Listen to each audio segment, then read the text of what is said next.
अस्पताल में जेर इलाज हैं। बोल न्यूज़ के कैमरे ने फुटेज हासिल कर ली है। इस वक्त अस्पताल के अंदर क्या सूरत हाल है, इस वक्त आपको दिखा रहे हैं। इमरान खान जेर इलाज हैं और इस वक्त उनका ऑपरेशन जारी था। उस वक्त के ये मनाजिर हैं। इमरान खान शौकत खानम अस्पताल में जेर इलाज हैं।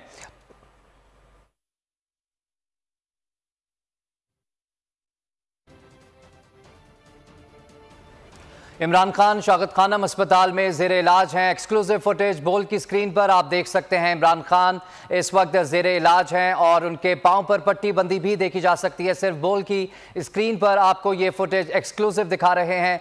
इमरान खान जो कि लाखों दिलों की धड़कन है, करोड़ों दिलों की धड़कन है, वो आज जख्मी हुए हैं। कातलाना हमला उन पर किया गया और ये अस्पताल के अंदर के मनाजिर हैं। इमरान खान इस वक्त जेर इलाज हैं। ये अंदर के मनाजिर बोल की स्क्रीन पर आप देख सकते हैं। उनके पाँव पर पट्टी बंधी हुई है। ऑपरेशन हुआ तकरीबन 1.5 घंटे से ज़ायद वक्त तक ये ऑपरेशन जारी रहा, जिसके बाद उनके डॉक्टर्स ने आकर बताया कि इमरान खान अब सेहतयाब हो रहे हैं और उनकी जान को कोई ख़तरा नहीं है। इमरान खान को आप देख सकते हैं। अस्पताल के अंदर के ये मनाजिर हैं जहां इमरान खान बेड पर लेटे हुए हैं। उनके पाँव पर पट्टी बंधी हुई है।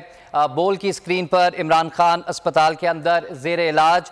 अस्पताल के अंदर के मनाजिर सिर्फ बोल की स्क्रीन पर आप देख सकते हैं। चेयरमैन पीटीआई इमरान खान पर आज कातिलाना हमला किया गया। वीडियो में इमरान खान के पांव पर प्लास्टर बंधा देखा जा सकता है। 1.5 घंटे का ऑपरेशन किया गया का इंतजार है। सिटी स्कैन की रिपोर्ट का इंतजार है, जिसके बाद डिस्चार्ज के हवाले से डॉक्टर्स फैसला करेंगे। इमरान खान आइंदा का लाहेमल भी आज सुबह देंगे और कारकुनान की बड़ी तादाद भी मौजूद है अस्पताल के बाहर। खुर्रम मलिक से जानेंगे। खुर्रम, अस्पताल के अंदर के मनाजिर बोल न्यूज़ की स्क्रीन पर